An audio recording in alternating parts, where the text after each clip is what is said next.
Hello, my name is Latrice Carter, and I'd first like to thank Brenda Norton and her organization.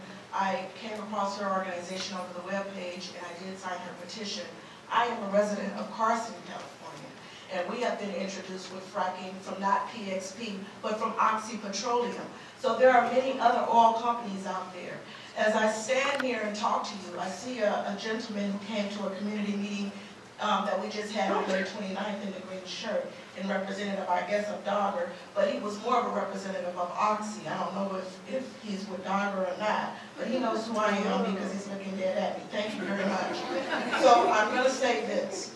I met with Oxy, and when I met with Oxy, they had the opportunity first to meet with other neighborhood leaders in our community.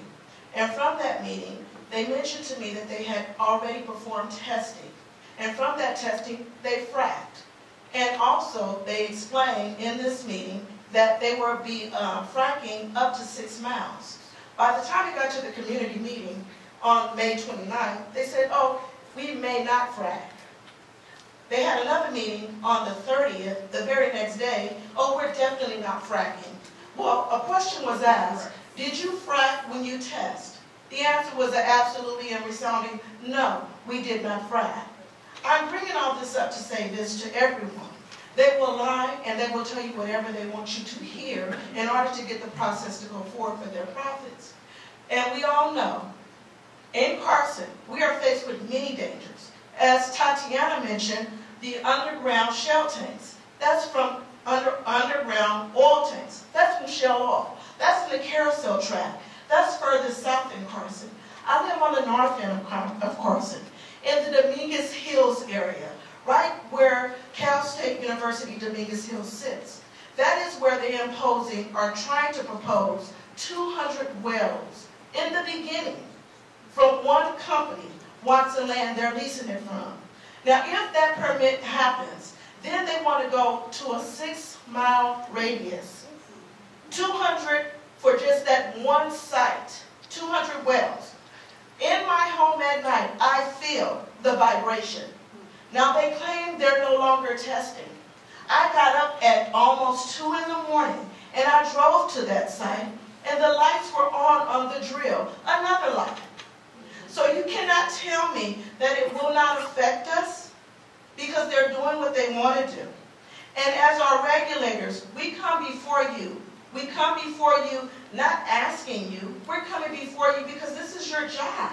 This is what you're supposed to do to protect the regular citizens. It's not about profit, it's about people. Now, what good is a profit if you don't have anyone around to use the money? My other statement I'd like to leave with, we mentioned the fault line. I'm going to close on this. We mentioned the fault line, the Inglewood, Newport Beach fault line. I am less than 5 miles from that fault line in Carson. We are surrounded by 4 freeways that would be affected. That would be the 710, the 405, the 91, and the 110. Not to mention, we have methane gas sites right there at Del Amo that's been sitting. It's like a Sahara Desert because Dogger came in and said, oh, we're going to redevelop this land. We have too much contaminated land in the city of Carson to allow this to happen. Please, I know you're not coming to Carson, you're going to Long Beach. I think it's important, as someone mentioned, that you give public notice where you're going to be. Because if it had not been for Brenda Norton, I would not know that you would be here today. I'd like to thank the city of Culver City. I appreciate and applaud you for coming forward and having this for your residents. Unlike Carson, we don't have this support. And I encourage anyone here, since this is an effort that everyone must take, please come to Carson and help support us because we need everyone help. Everyone in California. Thank you very much.